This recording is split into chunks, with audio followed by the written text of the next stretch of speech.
Assalamu alaikum. Peace be unto you. We'd like to thank you for tuning in today, and we welcome you back for another edition brought to you by Muhammad's Temple United.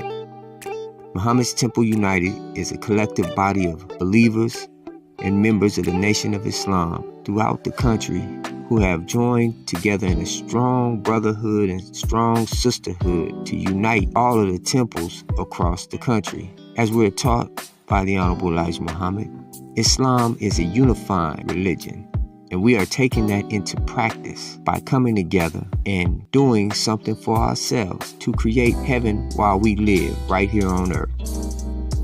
We invite you all to join us in this beautiful unity of brotherhood and sisterhood. Whether you are a member of the Nation of Islam or you are new to Islam, we welcome you to come and join us as we come together and build something for ourselves. We ask that you join us every Sunday at 3 p.m. Central Standard Time to hear the teachings of Allah as taught by the Honorable Elijah Muhammad by one of our ministers throughout the country who will be rotating each week. So please try to be on time so you will not miss out on any of these powerful lectures. We also encourage you to tell a friend and family member to join us as well.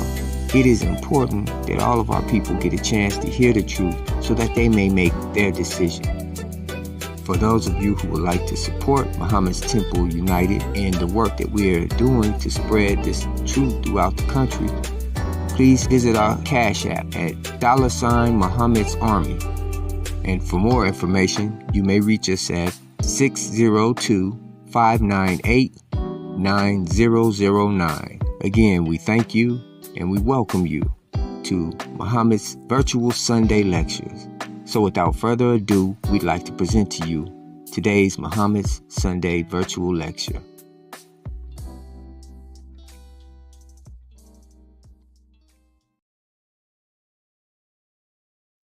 Assalamu alaikum. We'd like to thank you all for attending with us today. And for those of you who are returning, we welcome you back. And for those of you who are attending today for your very first time, we'd like to welcome you.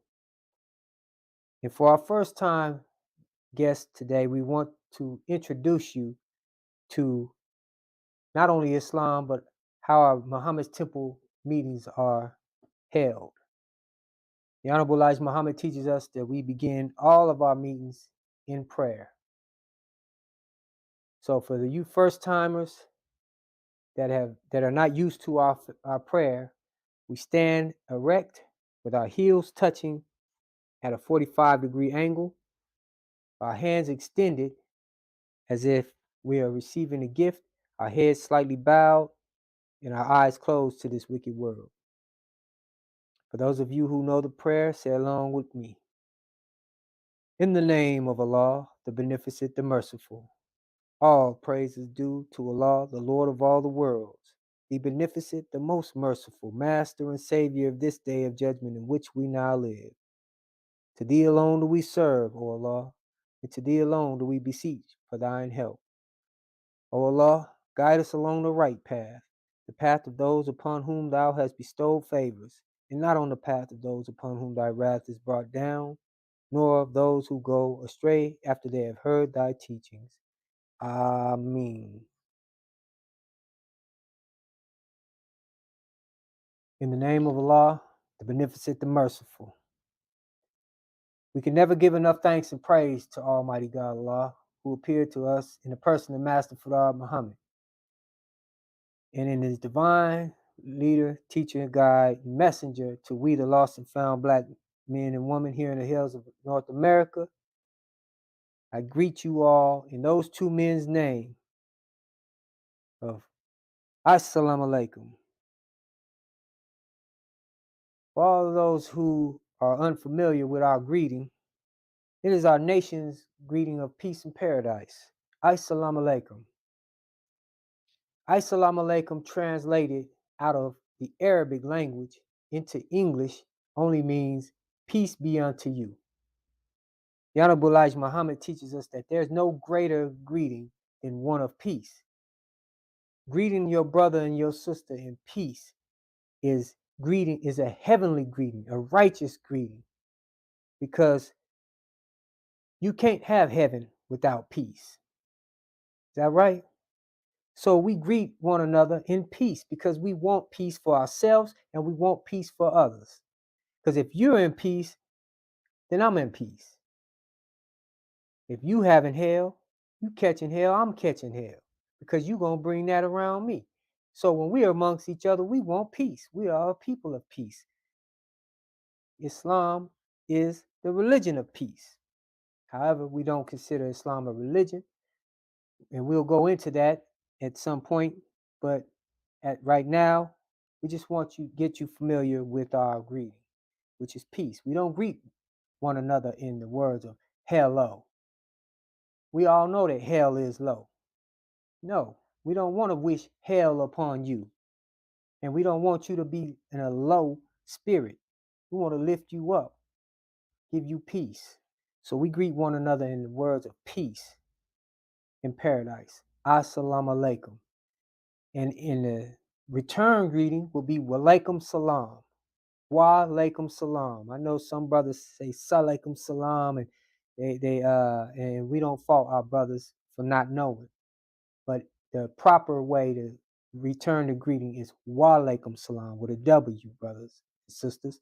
Wa alaikum salam. That means peace also unto you. And that is the greeting of all the righteous men of God. All the prophets and messengers of God have all greeted their brothers and sisters in those same words, the very words of Assalamu alaikum. Jesus himself greeted his disciples in peace be unto you. Is that right? Well, we all know that Jesus didn't speak English. He didn't speak the English language. Is that right? All right. Jesus spoke what? Ancient Aramaic or Aramaic. And so he greeted his brothers and sisters in Assalamu alaikum. For those of you who are new, who have never attended a Muhammad's Temple of Islam meeting, these virtual meetings are also not only to give you the teachings as taught by the Honorable Elijah Muhammad, but also to give you understanding of how our meetings are held. So if you ever were to attend one, you will be familiar with our operation. In a Muhammad's Temple meeting, we always have what we call a search procedure. Now, in this search procedure, it's not to offend anyone. All will be searched. And the purpose of our search procedure is to keep our meetings peaceful, without any disturbances or anything that will disrupt our peace. We are a people of peace, and we want to come together in peace. We want to teach you in peace, and you want to learn in peace. Is that right? Okay. Well, this is the reason why we have our search procedure, and all will be searched. You, me, everyone will be searched upon entering our meeting. And again, that's to keep the safety and of our meeting and the peace in our meeting. We don't want anything to come in. We don't allow devices that'll come in and disturb our meetings. We don't allow any weapons, no drugs, alcohol, any of that is not allowed. So whenever you are in town, you want to attend a physical meeting, these are the things you will expect. And again, these virtual meetings that we're having we don't want you to get too comfortable with sitting at home watching these lectures.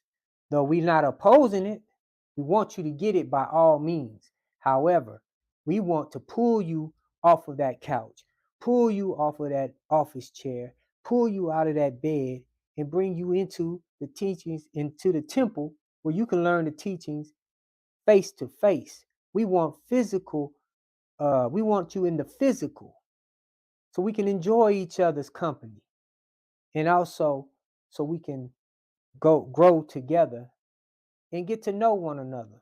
We want to know our brothers and sisters because we are a family, and we want you to know that you have a family here. So come join us in person and also so we can build together. We are calling on all of the temples across the country to unite.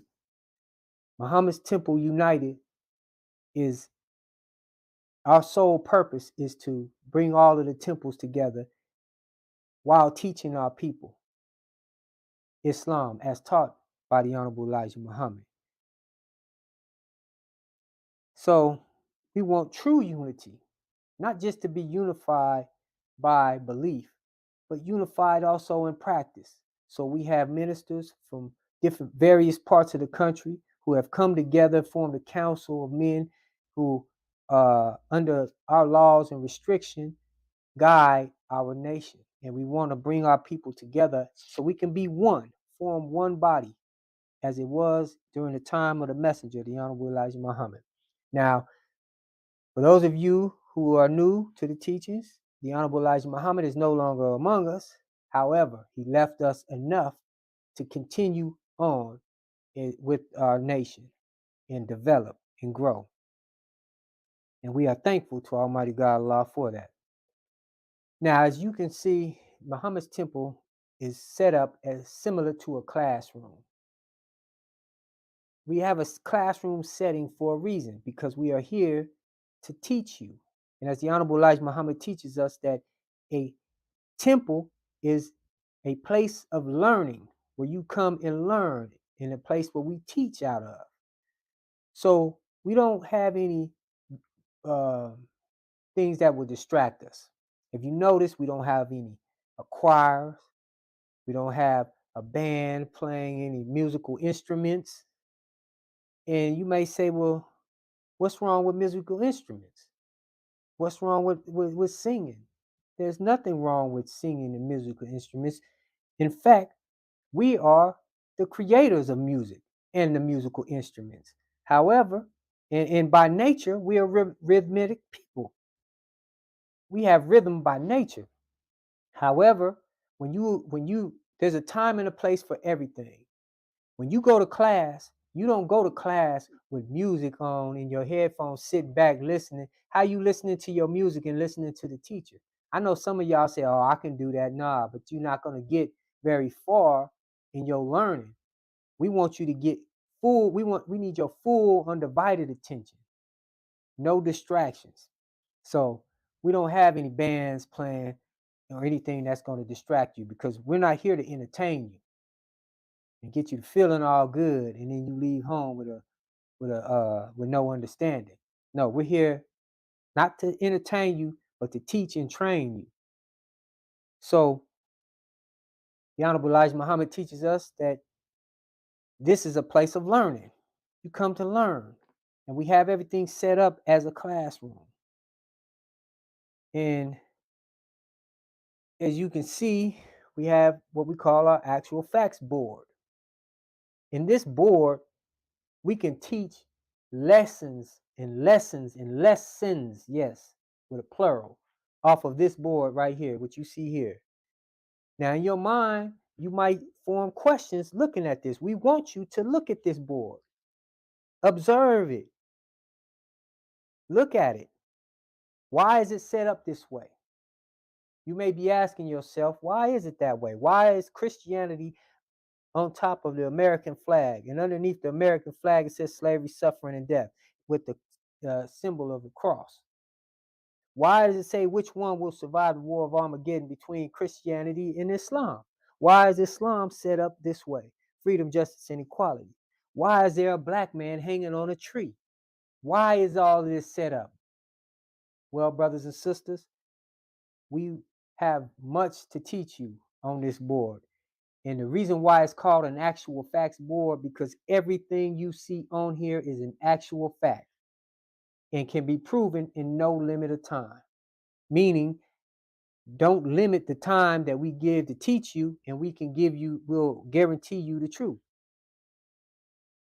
Everything is an actual fact.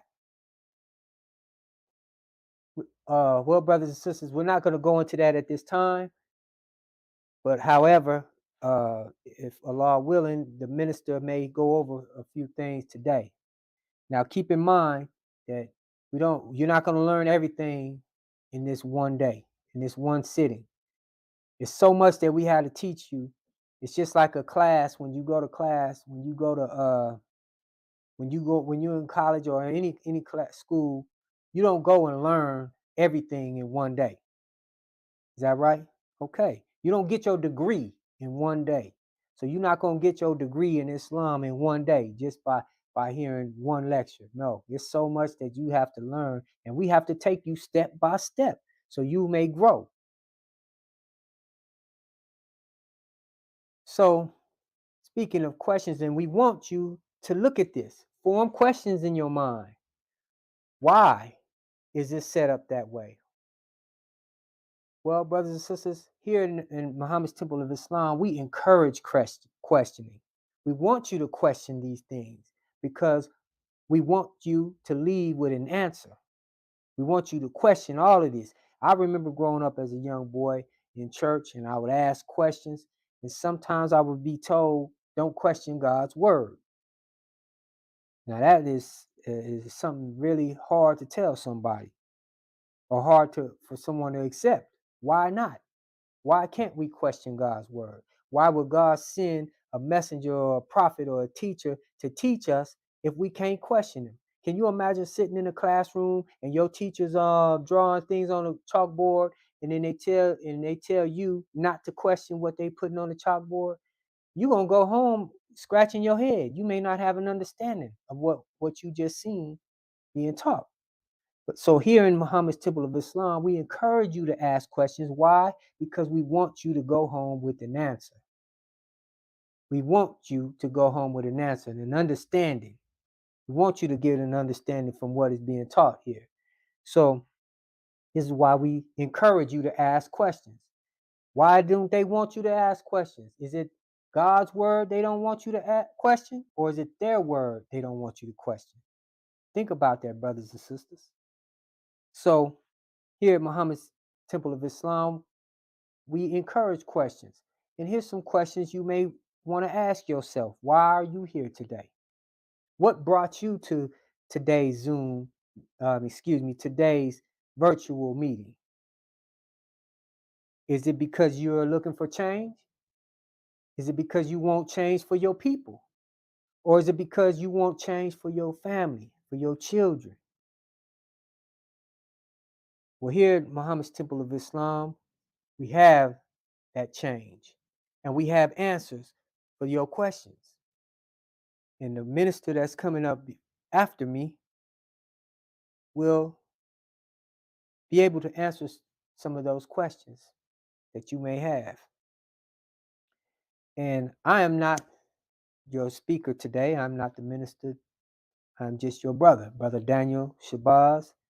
I'm here to prepare you for the one coming up to speak today. This brother who will be speaking today is a good brother. I know him personally, and I had the pleasure of being in unity with this brother and working with this brother for many years. Brother's a very humble brother, very loving brother, very sharp brother. This brother is loved in his community, very well known in his community, and loved throughout the Muslim community as well. This brother comes from New York, all the way from Brooklyn, New York. He came up into the teachings, been in the Nation of Islam for over 50 plus years. This brother has rubbed shoulders and shook hands with a lot of the famous brothers that you've known or was taught growing up. You may have read about in books, history. You may have seen on um, magazines, newspapers, movies. Brothers like Malcolm X, brothers like Muhammad Ali, brothers like Farrakhan, the Honorable Elijah Muhammad as one, the messenger. He was in the nation during the time of the Honorable Elijah Muhammad. So this brother is very much qualified to be teaching you today because he has been in the teachings long enough, and he is a minister who was taught by a minister who was taught by the Honorable Elijah Muhammad. So this brother is very qualified to teach you today. This brother is, as I said, a very humble brother, a good brother. So without further ado, let's bring on our brother, beloved brother, Minister Abdul Haqq Muhammad. And I leave you in the hands of our beloved minister. Assalamu alaikum. Assalamu alaikum. In the name of Allah, the Beneficent, the Merciful, who appeared among us, the black man and woman of America, in the person of Master W.D. Farad Muhammad, and in the name of his divine servant and messenger, the most honorable Elijah Muhammad. For those of you who are listening to me, I would like to greet you once again in the greeting words of peace and paradise in the Arabic language, the language that was stolen from us, the language that was ripped from our minds and our tongues by our enemy. I greet you. Assalamu alaikum. Brothers and sisters, those of you who are viewing this and listening to this, I'd like to take this opportunity to thank you for taking time from your day or whatever you're doing to listen to Muhammad's Sunday lectures. The Muhammad Sunday lectures were set up by those of us who are members of the Nation of Islam, who are members of Muhammad's Temples United. The Honorable Elijah Muhammad taught us that we are all members of the lost found Nation of Islam here in the West, and that we are part of the billions of Muslims all over the earth. However, the Honorable Elijah Muhammad taught us that because of our unique condition and position, black people I'm talking about, black people here in America, that he was taught by his teacher that we say is God in person, Master W.D. Farad Muhammad, that he has to give us a teaching that would raise us from a mental death that we found ourselves here in America. So my name is Brother Abdul Haqq Muhammad. I am a minister in the Nation of Islam. The Honorable Elijah Muhammad said one time, all of my followers are ministers, even the sisters. Some people had a little problem with that when he said, even the sisters. But we are all ministers that are taking his word and administering it to our people, the black man and woman of America and the world. You see in back of me, you see this photo, which is a front jacket of the How to Eat to Live. And that's a subject that is for another time and another day, because we need to learn how to eat to live. This month, in December, the Honorable Elijah Muhammad told us, his followers, that we fast. And this is the month of Ramadan for us. And this is not to say that we don't respect and we don't honor the Ramadan that is observed by the Muslim world. We honor, and the Honorable Elijah Muhammad never made us disrespect or told us to disrespect. Even though we fast in the month of December, we understand that that's a whole nother subject again that we can get into. But whenever a prophet and a messenger comes, and those that came before him, he does not in any way disrespect those prophets and messengers that came before him. But what he does is that he teaches the people that God had sent him as the Honorable Elijah Muhammad was raised up among us, not sent. He was raised from us, the black man and woman of America. That prophet or messenger that came before him, he does not disrespect what they gave to the people in their day and time. But what happens, because of the unique situation or the circumstances that the prophet found these people in, he would have to give them something that may not was given to the people or the prophets before him. So the Muslim world, they observed Ramadan in the lunar calendar. But the Honorable Elijah Muhammad said, my followers will fast in December. And he explained it in How to Eat to Live, why he has done that, or why he did it. See, when a prophet comes, or a messenger or man of God, he, again, I say, he doesn't disrespect what those prophets and messengers did before him. What he does is, there's a word called abrogate. Abrogate. Let me explain to you what that means. Abrogate means to repeal or to do away with a law or a right or a formal agreement.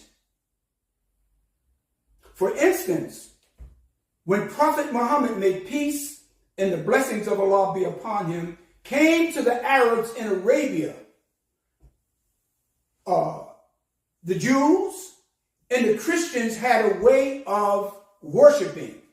And at that time, Jerusalem is where the people at that time turned to as a point of reference or a point of spiritual object.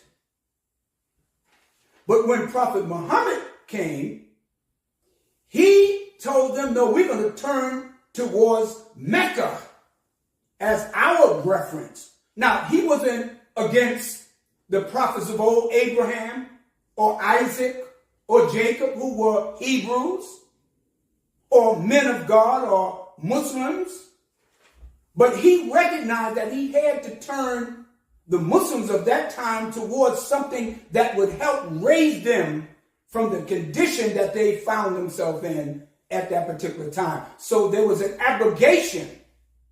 And it doesn't mean that he disrespected the laws or the rules or the policies of that time. Okay? I want y'all to understand that. It's just like when some of the Hebrews found Jesus, and it says in the book of Mark, verse 2, 24 to 28, they were questioning Jesus. They asked him, why are you doing work on the Sabbath? You know, the Jews observe the Sabbath. Here in America, Saturday is their observance, their sacred day. So they asked Jesus, well, why are you doing work on the Sabbath? Jesus so wisely said, the Sabbath was made for man, not man made for the Sabbath. These are symbols. These are traditions.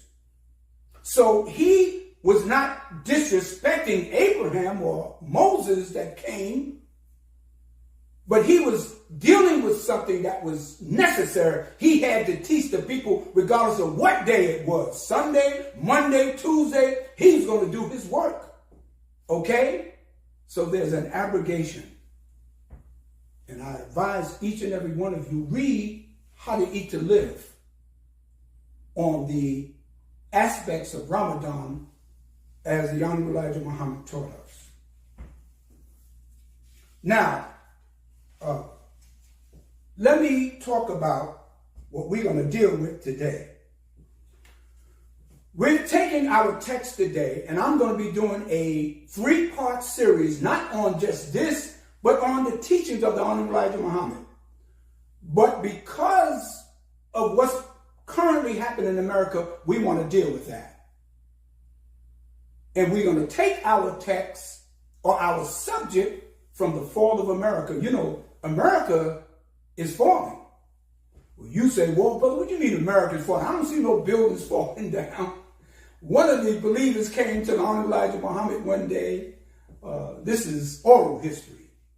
And said, "Dear Holy Apostle, why are we opening up businesses and schools? If America's going to fall, why are we doing this?" The messenger said, he said, "Brother, we still got to eat. We still got to send our children to school. We still got to go to work. The fall is a process. We are in the fall. As it is written in the Bible, it says, with God is 1,000 years, and 1,000 years with God.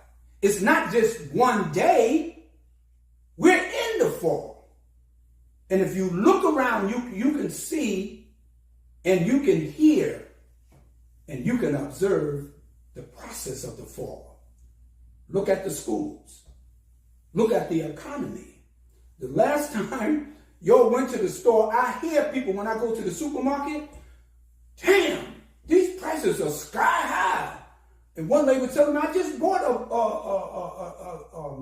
a tub of butter. He said it was $7. I went in the store the other day, and I gave the lady $20, and I got about 2 or 3 items. And I put my hand, I said, "Where's my change?" She said, "Ain't no change. What change? You ain't getting no change." So they can tell you that we are in the fall when you look at the economy, and then you look at the moral fabric of the society. What people are doing, there's no lines drawn. You can do anything and everything in America. But that's not my subject. I will be dealing with the national elections, politics. And the reason why I'm doing that, because we are having an election right now. Donald Trump is talking about running in 2023, trying to be the president of the United States again in 2024. You have Ron DeSantis out of Florida, governor. He's considering that. And you have Herschel Walker, former NFL football player, and Dr. Warnock, a preacher. Then you had all the other elections throughout the country, and they were talking about the Democrats and the Republicans. But the Honorable Elijah Muhammad wanted us to understand the nature of politics in the national election. I will be dealing with that today. Then I will talk about the Honorable Elijah Muhammad, that man. Because many of us, I don't think, really know him, and he's not that much talked about. He's not in the books, he's not in the schools. Thank God that many of the brothers and ministers under the Honorable Elijah Muhammad keep his name out there. The Honorable Minister Louis Farrakhan, Brother Minister John Muhammad, many of the ministers, Minister Basir Muhammad, all of these men, brothers and sisters that were children at the time, they're keeping his name out there. But they don't talk about him much. And we have a whole new generation that knows nothing about this man. And it hurts me sometimes to hear what they say about him. And the ministers always would say, he is the most misunderstood and misrepresented black man in America. That's true, even today. They don't know him. And I want to go into some of his life that you ought to need. Most of y'all, many people don't even know about. Okay? We will talk about that, and we will talk about in another series, in another lecture,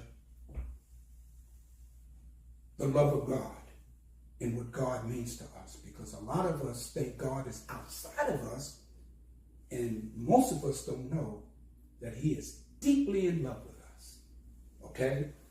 So the national elections. The Honorable Elijah Muhammad once said, and it's in the Message to the Black Man, he said that we must put the Muslim program to Congress. He didn't encourage his followers to vote at that time. But he mentioned that also that we needed a Muslim politician. I'm going to get back to that later on. Okay? This subject that I'm talking might go into a second part. I'm not sure. It depends on how I deal with it today. So I want each and every one of you, brothers and sisters, to listen. Open up your ears. I'm your brother.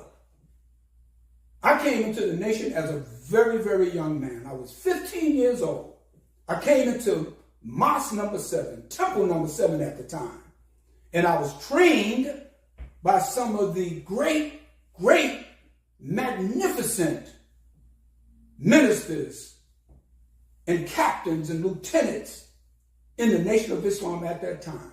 Captain Joseph was my captain. He became Captain Yusuf Shah. Minister Farrakhan was my minister.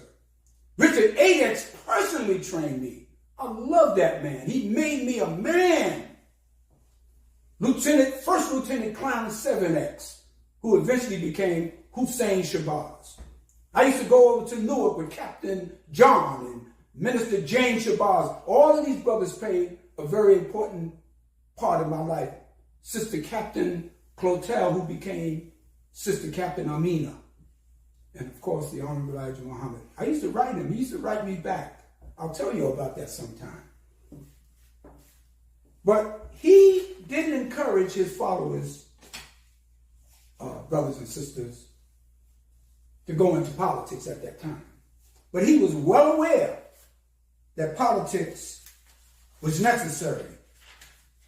Okay?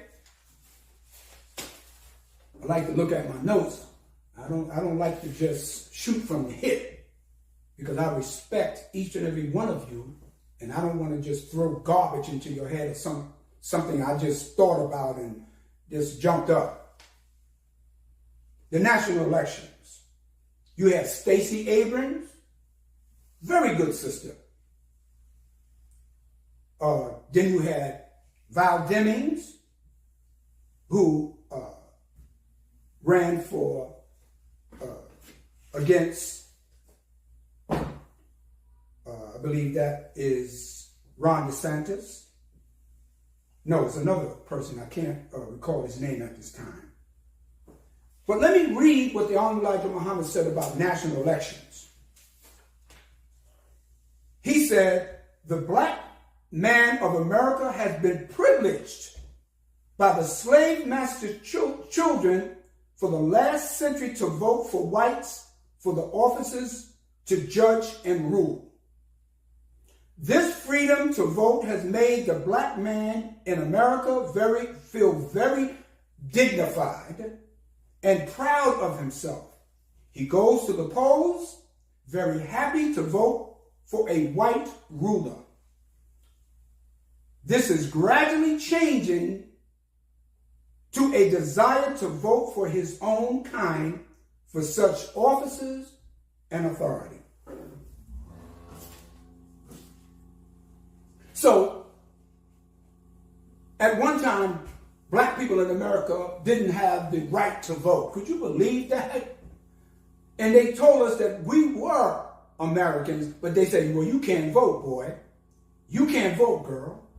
But the Honorable Elijah Muhammad said that now that we're feeling a certain amount of privilege to go, now we want to represent our own, which is a good thing. He said we must remember that our vote is strong and powerful only when and where the white man can use it to get over his white opponent. Let's deal with that a minute. He said our vote is strong when we are confronted with a situation where a white politician wants to get over on his opponent. Therefore, then we could negotiate. We can compromise. We could get and talk about ways to help us. But other than that, they only use us when they need our vote. Okay? Then we get into a position, black people say, well, let's vote for the less of the two evils. Is that intelligent? How are you going to vote for the less of the two evils? Both of them are evil, so which one is going to give you justice? Which one is going to give you equality? Which one is going to make sure that you are free to do the things that you want to do in this country? How are two evil people? So some of our people, they try to turn it around. They said, let's vote for the best of the two evils. But they're still evil.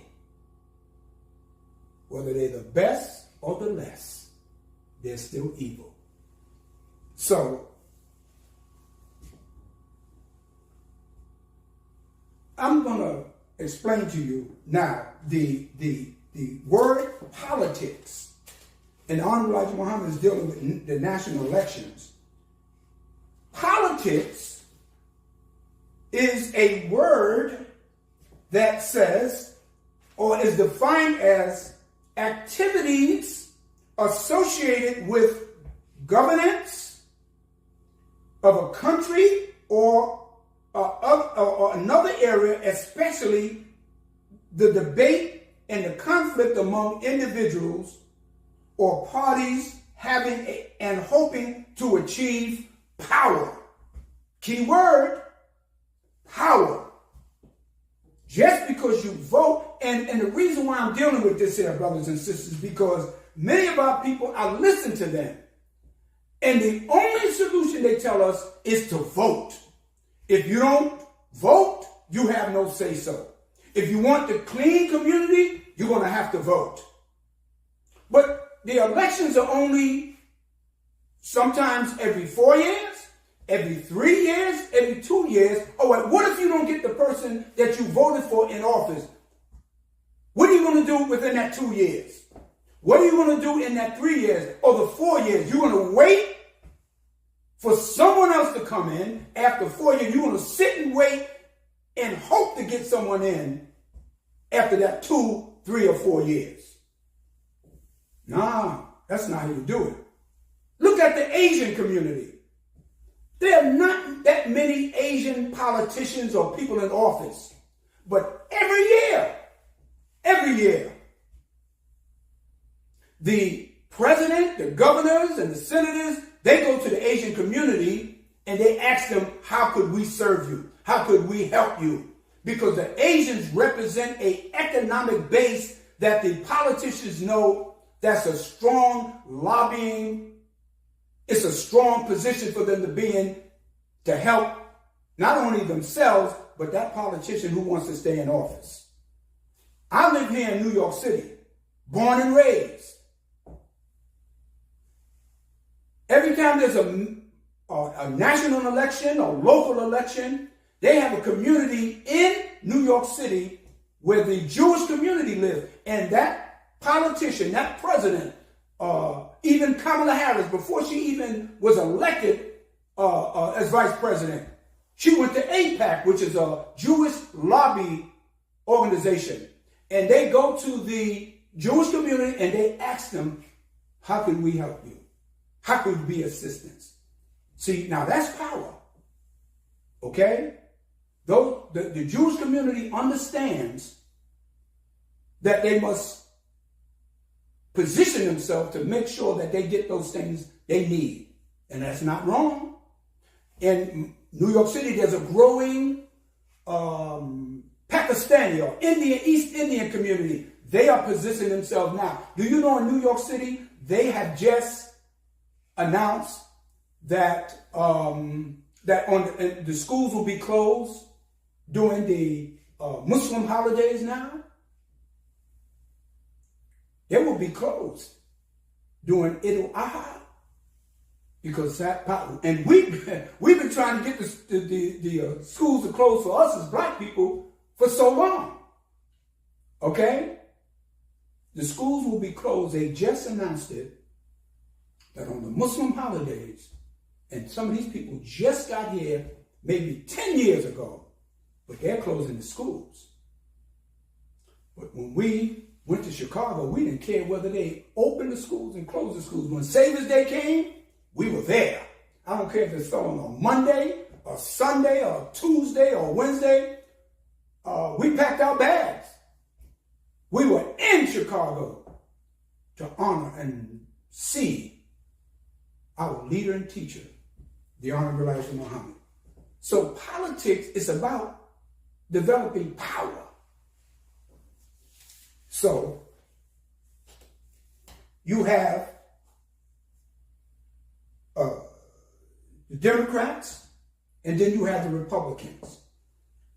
But the word politics, even though you have to study the science of it, the word politics comes from the word poly, which means many. And the word tick, you know what a tick is? A tick sucks the blood of the animal or the entity that is riding on, and it sucks that blood. So in our case, as black people in America, the Honorable Elijah Muhammad, the reason why he didn't push us into that, because he wanted to make sure that we understood the science of politics, that we got the right people that would back us and help us, and not just throw our vote to anybody and anyone. So we're facing now national politics, national elections all over the country. Everybody's hyped up about it, you know. And the Honorable Elijah Muhammad, I like saying his name. You know, he found me as a very young boy. And the group that I came with, we were the first group. This is 1965. We were the first young people. There was hundreds of us came into the Nation of Islam from outside. Most of the children that were young in the nation when I came, their fathers and mothers were in. They were born in the nation. But we came from the outside. His word reached out and got us. And we responded in numbers. And he sent a letter to Minister Farrakhan when they told Minister Farrakhan that there were hundreds of brothers and sisters coming to the nation, young people. He said he wanted to meet us. And when we first started coming, Malcolm was out. And we would come, and we didn't know anything about what was going on at that time. And we were just told to stay away from the people that they pointed to us. But the Honorable Elijah Muhammad was to speak at the Armory. I think that was June 1966. Or 67, I believe, yes. Because the 67 war broke out between Egypt and Israel, and he said, I'm not coming. Of course, we were so disheartened because he wanted to meet us. And he canceled the meeting. But anyway, national politics, national elections. He wanted us to understand and not let people take our vote for granted. This is why he said the black vote could be cast or not. The white citizens of the government are going to win and continue to rule anyway, whether you cast your vote or not. Let me repeat that. The black vote can be cast or not. The white citizens of the government are going to win and continue to rule anyway, unless we have a central power in the government. We call the shots. We make the decisions because the agenda is already set up. I didn't understand the nature of politics until I got into it. In 1995, I ran in my community in what is called the Community School Board in District 21 here in New York City. There were no blacks on the school board, no people of color, no Hispanics. It was a 9-seat board, and they determined the educational curriculum of all the schools in that district. And it was billions of dollars with a B. Billions of dollars that was going into school. In the area that I lived in, which is called Coney Island, we had 5 schools, and those schools, those children were functioning and below level in reading and math. And the graduation rate was so low. I said, no, we got to do something about that. So it took me 12 years, and I ran for the community school board. I took my young children, we went door to door, putting flyers under the door. And in 1996, I was voted in. And one brother told me I was really the first member in the history of the Nation of Islam, I might be wrong, that had a public office that was in office. I know I was in New York City. I don't know about the rest of the country. But when I sat on that school board, I'm going to tell you how the things work. We talked about all the things that were necessary at our monthly meetings. But you know where all the negotiations went on? All the exchange went on? After we left the meeting, I would get a call. They would call me up. They say, my name, at the time, Brother Ronald, they said, I understand that in your district there's a need for a certain amount of after-school programs. He said, but there's a woman that I want to be principal in my district because each school board member had a certain amount of schools that they covered and that they were working with. So when after we went home, we get all these calls. So it was a thing, if you wash my hands, I will wash yours. If you let me do this, I'll let you do this. That's when the negotiations come on. But I'm going to tell you something. I never did anything to cause any disruption in the education of the children in my area, nor in the whole district. I never made any compromise that was detrimental there to the educational level of those children. So, and when many of the schools didn't have black principals, I sat with the superintendent. I said, we got to change this. And he said, let's sit down and we can work on something. And we got 5 black principals in our district, and some of them are still there. So the negotiations and the dealings happened not at the board meeting, it happened after the board meeting. So that's what happens in national politics. What you see in the beginning or outside doesn't happen. That's why the Honorable Elijah Muhammad said we need a Muslim politician. We need somebody that we can trust. I hope everyone's fine. I hope you're listening.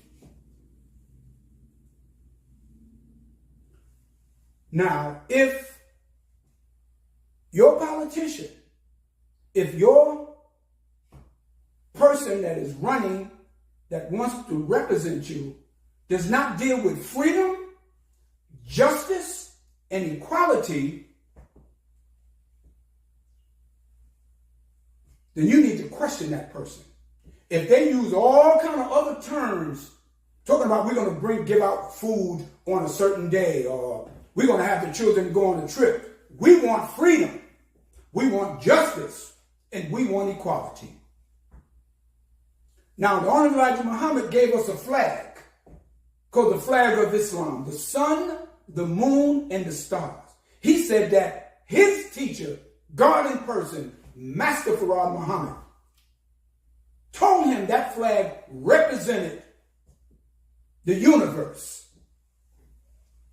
He said the red in the flag, and I'm dealing with freedom, justice, and equality because in national elections, people are going to be coming to you, telling you what they're going to do. But if they're not talking freedom, if they're not talking justice, if they're not talking equality, then you don't need that politician. You don't need that senator. He said the red part represent the sun, which is 853,000 miles in diameter, straight through. It's a ball of fire. It's 93 million miles from the earth, and the rays from that sun hits the earth and turns it, and it causes vegetation to grow.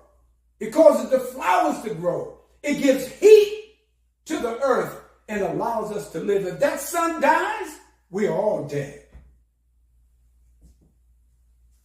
And the sun shines on the good, and the sun shines on the bad. The sun shines on the evil and those that are not evil. The sun makes no discrimination. See, that's freedom. So he said that if in national politics, if they're not offering you that, then they are not really giving you what you need to survive and to be successful in your community and in your families and in your life. The next part of the flag is in the other symbol in the flag is justice. He said, what is justice? Justice is fair dealing. It is represented by the star, the 5-pointed star. So when you are just with someone, that's fair dealing. You want to do to them what is fair, what is right, and then in their interest to live. Justice. You know, I was a parole officer. I don't know if some of y'all were on parole, but I was a parole officer. And I represented the so-called Department of Justice. We fell under the Department of Justice in New York State. And I covered an area, I was a parole officer, covered an area called Brownsville. Brownsville was the roughest, toughest, meanest. I mean, them brothers and sisters there did not care. And when I became a parole officer, when we graduated from our training class, they asked everybody, they gave you a wish list. Would you want to go in the Bronx? Would you want to go upstate? Would you like to be a parole officer in Queens and Jamaica and Staten Island and the South Bronx? And everybody said, no, we don't want Brownsville. I said, give me Brownsville. I want the roughest, meanest brothers you can find. Let me talk to them. Because I was confident that the teachings of the Honorable Elijah Muhammad would allow me to relate and deal with these brothers and sisters. And in Brownsville, they have a saying. They say, I'm from the Ville. I never ran and never will. And the nerdiest guy out there means that. They mean that. And I found out that most of those brothers and sisters who were packed and stacked and crammed and jammed in the prisons, the penal system in America, most of them were there because of either drug addiction or they copped a plea or some crooked cop or some crooked judge or some prosecutor made them cop out to something that they weren't even guilty of. Many of them used to tell me, they used to say, Mr. Stewart, I said, did you commit this crime? He said, no. He said, they told me when I got to the precinct that they would go soft on me. He said, next thing I know, I had 15 to life. See, that's not justice. We only represent 12 to 13% of the American population. I'm talking about black people.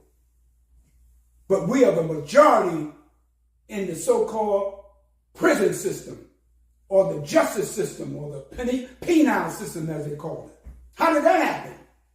You mean white people don't commit crimes? So, the Honorable Elijah Muhammad definitely, brothers and sisters, wanted us to understand the national elections and how politics worked. He wanted us to really to understand that because he didn't want us to just throw our vote and cast it to the wind. Why are we asking for a George Floyd justice bill. Do you know what the bill consists of? The George Floyd justice bill that they tried to pass, that the Republicans didn't even want. They ain't even thinking about that. That wasn't even something that they would even conceive of passing. The George Floyd justice bill. First of all, why are we asking for a bill if we're citizens according to the Constitution of the United States of America? Why do we need a bill to protect us from corrupt police that seek to kill us? The Honorable Elijah Muhammad pointed out in his wants and beliefs what the Muslims want. He said, we want justice, we want freedom, and we want equality. We want our people who are in the prison system, federal prison system in particular, to be free. Because we were enslaved and brought here to America. Why do we need a bill if we're citizens? You know anybody else need a bill to protect them from the police? But see, they're playing games with us. And he wanted us to understand this here. So he said we need freedom, justice, and equality. I know, brothers and sisters, that sometimes we have to go in deep into things, but this is just a lecture. It's up to you to study. When I came in the nation, we heard what the minister said from the rostrum, from the podium. But you got to go study. If I say something you don't understand, look it up. Don't take my word. So he said freedom, justice, and equality. Now, what is equality? He said the moon and the star and the crescent and the flag of Islam, the moon represents equality. The moon reflects the light of the sun. That's why sometimes you see it at night. It's so bright. Seems like you can touch the man in the moon, we used to say. It's reflecting the light. It has no water, Mr. Muhammad said. He said, so it has to get its light, and the sun sheds its light, which makes the earth, the moon equal with the earth. Because at one time, which is a whole nother teaching, that the earth and the moon at one time were one. And this is why the moon doesn't have any water, and 3/4 of the earth's surface is covered with water. So the moon represents equality. And at one point, the Honorable Elijah Muhammad said, I want to teach my people the knowledge of themselves, the knowledge of God, and the knowledge of the devil, because they are not at this time fit to be among the civilized society. Okay? He wanted us to be equal with those in the civilized society so they can see us as men and women and not slaves. But we haven't been given equality. Why are we still asking in 2022 for justice, for jobs, for all the things that we can do for ourselves? The politicians will not respond to you until they recognize that you're independent. Politicians respond to you, proportionately to how you are positioned and what your power base is. That's how they respond to you. So that's what we're looking for. As I'm moving right along, brothers and sisters, I hope you're still listening.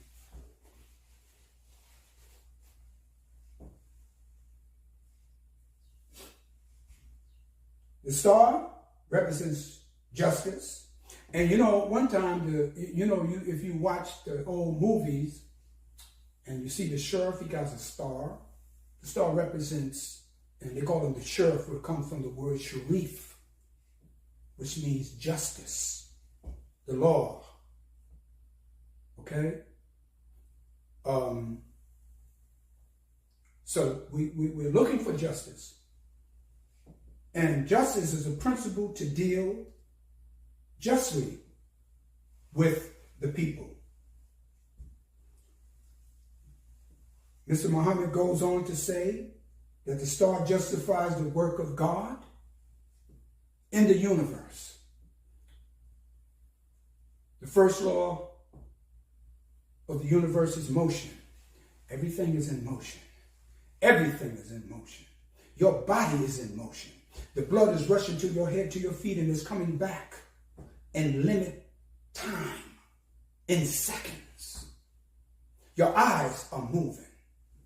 The cells in your body is moving. Everything is moving. Everything is rotating. Motion is life. Okay? The first law of the universe is motion. All the planets, the stars, the galaxies, they're in motion. And the second law is order. Everything is in order. Nothing is bumping into each other. There's order. So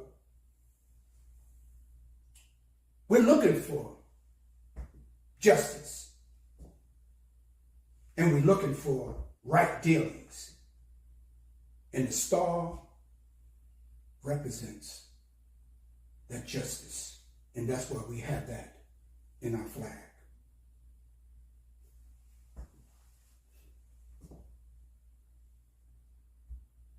We, brothers and sisters, have to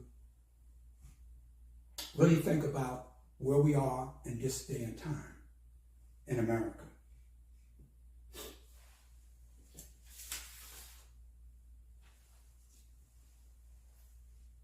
I said earlier, the Honorable Elijah Muhammad said, we must put the Muslim program to Congress. In his great book called The Message to the Black Man in America, he said, put the Muslim program to Congress. He wasn't against politics. He just wanted us to be knowledgeable on the science of politics, what it means and how to deal so we wouldn't be tricked. But he said, we must put the Muslim program to Congress. This is what he said. There are many black men and women who make splendid politicians. They could accomplish a considerable good if they, like the white politician and his people, were given the proper equal recognition and justice, there's that word justice, for themselves and their people. The Honorable Elijah Muhammad, in the back page of the Muhammad Speak newspaper, said what the Muslims want and what the Muslims believe. One of the highlights of his points in that is that the Muslims want freedom, a complete freedom. We want to be free indeed, not just in word. So, the brothers on the street, free ain't free. Ain't nothing free in America. You have to justify your reason and your position to be a free person. But he said there are many black women who would make splendid politicians. He said, it is difficult for me to advise my followers to be taking part in the corrupt politics of the enemies who are completely or are in complete control of the political affairs. This is why he didn't just want to throw us into that pit. But he said there are some of our people that are splendid politicians. But he said, we need a Muslim politician. Well, what do you mean a Muslim politician? Well, he has to have his ex? That politician, is that what he meant? Does he have to have a name, Kareem Abdul-Jabbar? Does he have to have a name, Brother Akbar, Kareem. That's what he meant? That this Muslim politician has to be someone that is in the temples of Islam and the mosques and of those things like in that kind of way? He meant, in my humble opinion, when he said a Muslim politician, he don't mean someone that has to join the Nation of Islam. He means someone that has the passion, someone that would articulate the aspirations and the ideas of the Muslim program to Congress, and not necessarily be a Muslim. Because we are all Muslims. You were born a Muslim. Muslim only means one who submits his will or her will to do the will of Allah. Okay? So, in my humble opinion, I believe he meant someone that would go to Congress and represent the aspirations, the ideals, and the ideas, and the grievances that we have as a people. And they were coming to him. They were calling him up and asking him, how can we help you, Mr. Muhammad? Yes. But as I conclude this first series of lectures on the national elections, Mr. Muhammad pointed out, I just want to read something from the Fall of America on this chapter 8 in the Fall of America, the national elections. He said, there are black politicians who like to use their black people for selfish greed and will throw them behind any crook with money. Even though he said there are splendid black politicians who could help us, but he wasn't naive to think that there were some that were not like that. He said there are black politicians who would like to use black people for selfish greed. Black politicians of this type have sold their black brothers and sisters to suffering and shame for self-evaluation with the crook. We don't vote for them. We have to let them know, you can't do that, brothers and sisters. You have to represent us truthfully and honestly. Okay? So as this national politics, the national elections begin to unfold in America right here, right now, we have to understand the science and the nature of that whole arena. We need a Muslim politician. But beyond that, the Honorable Elijah Muhammad says, at the end of this chapter on national elections, he said, the black man should be very serious and careful about his voting because 90% of the black votes cast are cast by ones who do not have the knowledge of what they are casting their vote for. You ever notice that? They tell you, vote or die. Vote or you're not going to be successful. You got to vote. But they never sit down and explain to you, what are you voting for? What are the platforms? Voter education is more important than just casting your vote. Because it's almost like you planting a seed in an unfertile ground. You're going to just cast your vote. No.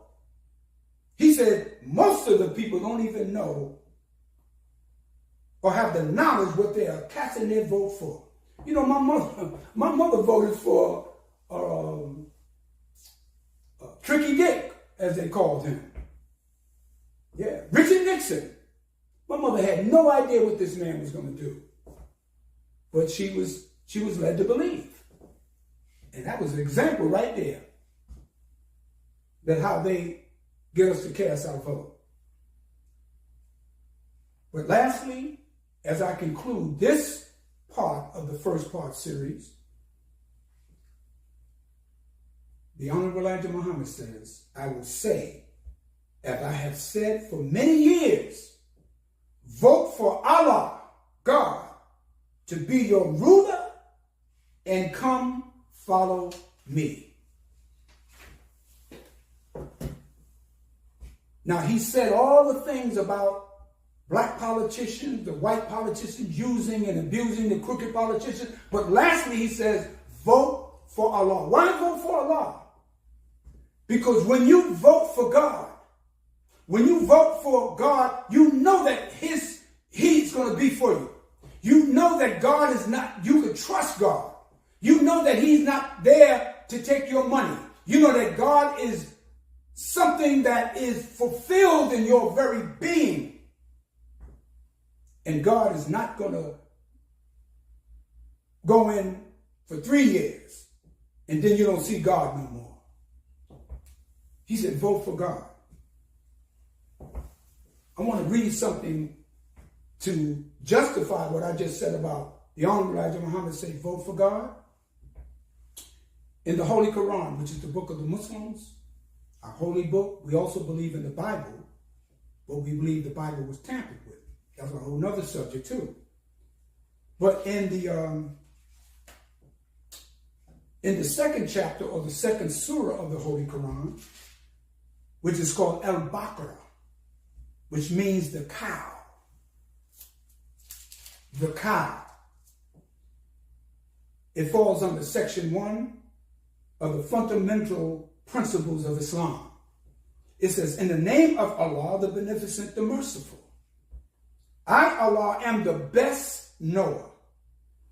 This book, there is no doubt in it, is a guide for those who keep their duty, who believe in the unseen and keep a prayer and spend out of what we have given them, and who believe in that which has been revealed to thee, and that which has been revealed before thee, and that of the hereafter, that they are sure. That first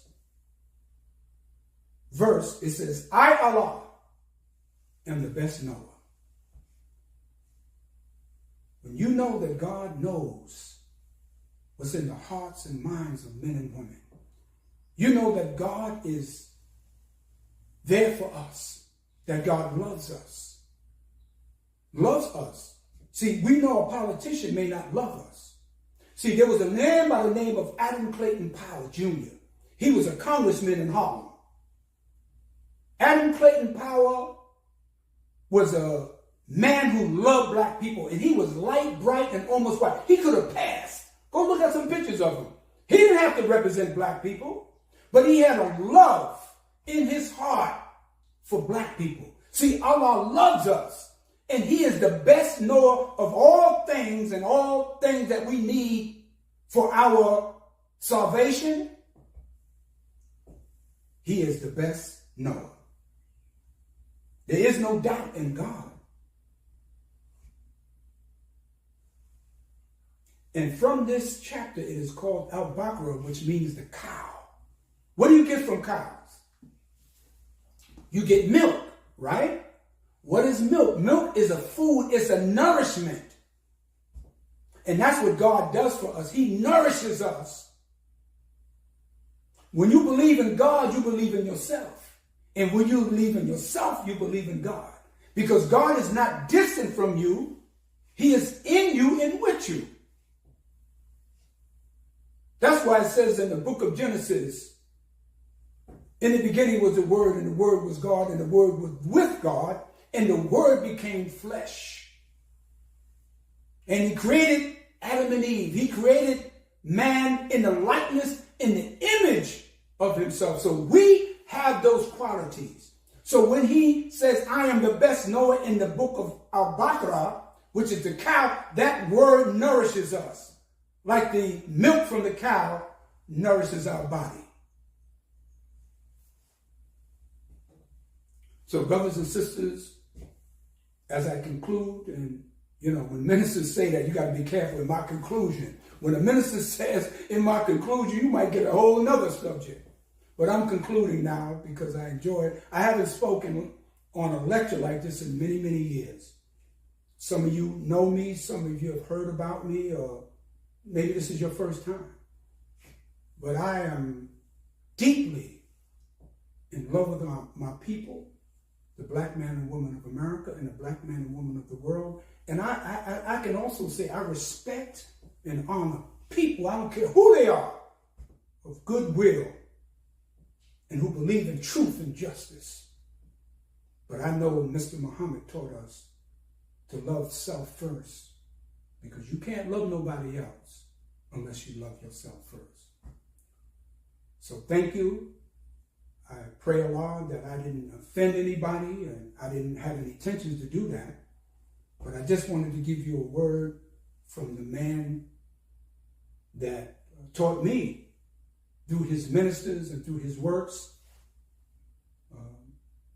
I walked with Mr. Muhammad for 10 years as a very young man.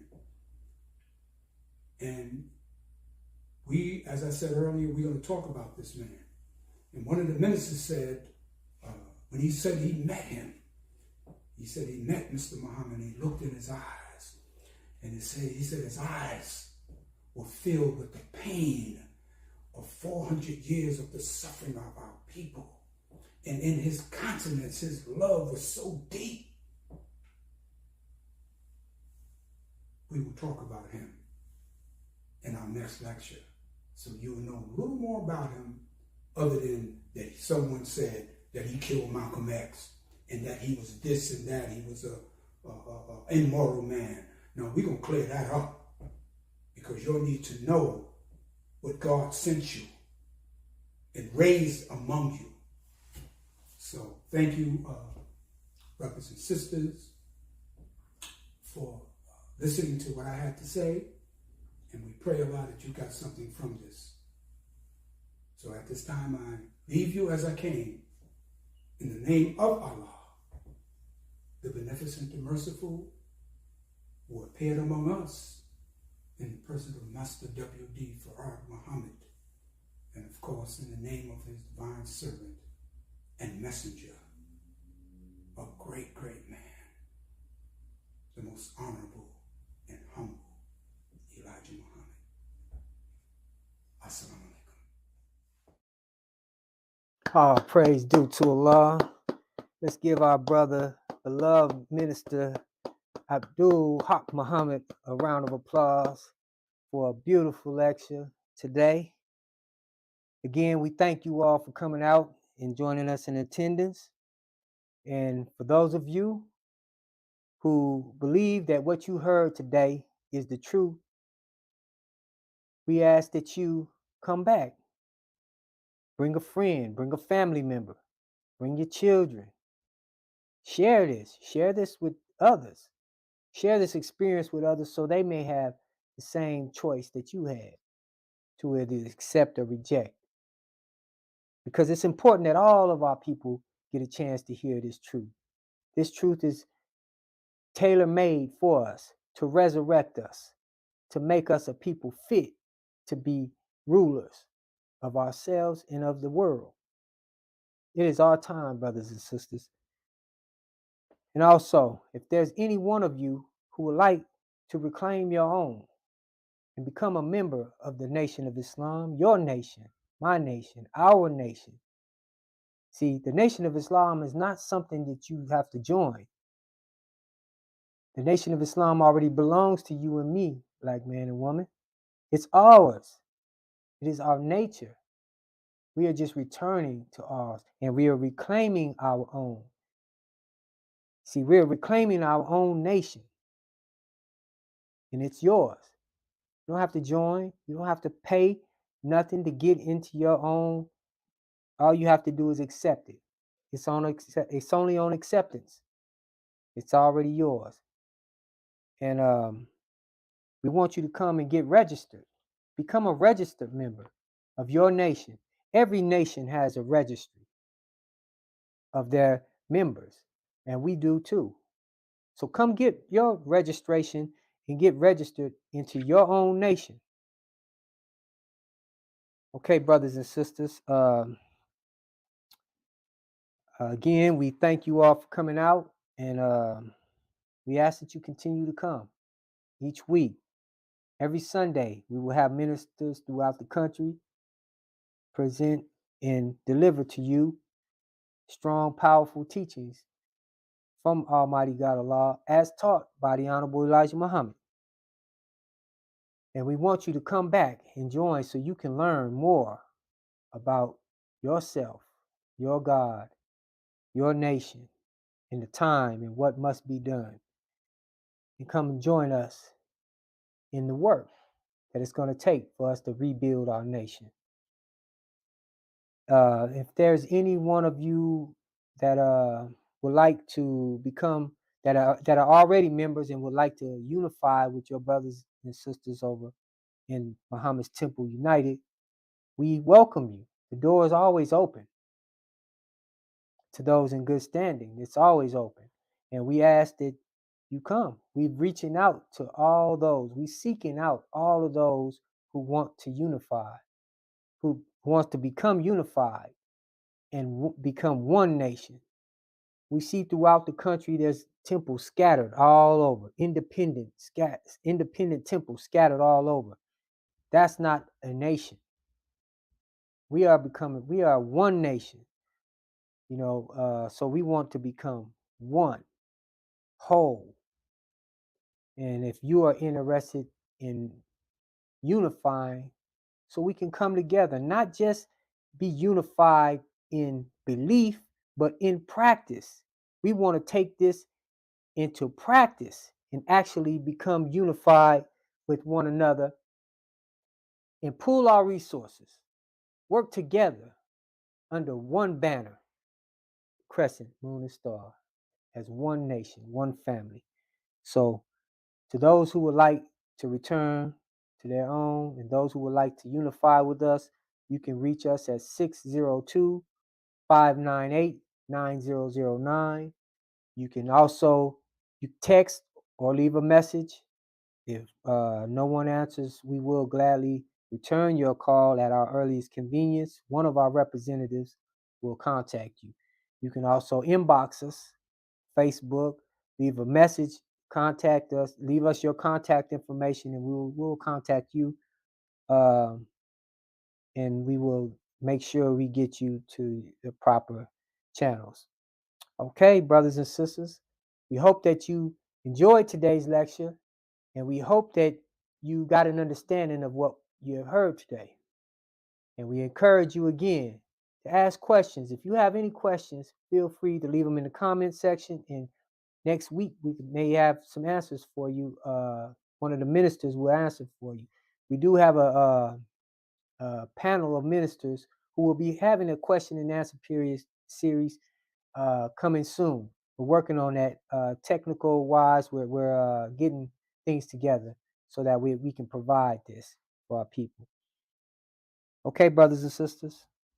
That being said, I pray Allah, you all are leave here and be safe throughout the day and have a wonderful and productive day. And remember, be righteous. Be righteous to one another. Be righteous to those that are righteous with you, and fight with those who fight with you in righteousness. Okay, brothers and sisters, this concludes our meeting, and again, we thank you, and we hope to see you again next week. And as the Honorable Elijah Muhammad teaches us, we close all our meetings in prayer. So again, I'd like for you to get in position, standing erect, heels at heels at a 45-degree angle, touching like this. That's right, heels. Extend our hands out as if we were receiving the gift. Bow our heads and slightly close our eyes to this wicked world. In the name of Allah, the Beneficent, the Merciful, all praise is due to Allah, the Lord of all the worlds, the Beneficent, the most merciful Master and Savior of this day of judgment in which we now live. To Thee alone do we serve, O Allah, and to Thee alone do we beseech for Thine help. Guide us along the right path, the path of those upon whom Thou hast bestowed favors, and not on the path of those upon whom Thy wrath is brought down, nor of those who have gone astray after they have heard Thy teaching. Say, He, Allah, is one. Allah is He of whom nothing is independent, but upon whom we all depend. He neither begets nor is He begotten, and there is none like unto Him. And I bear witness that there is none to be served or worshipped beside Thee, Master for the Lord Muhammad.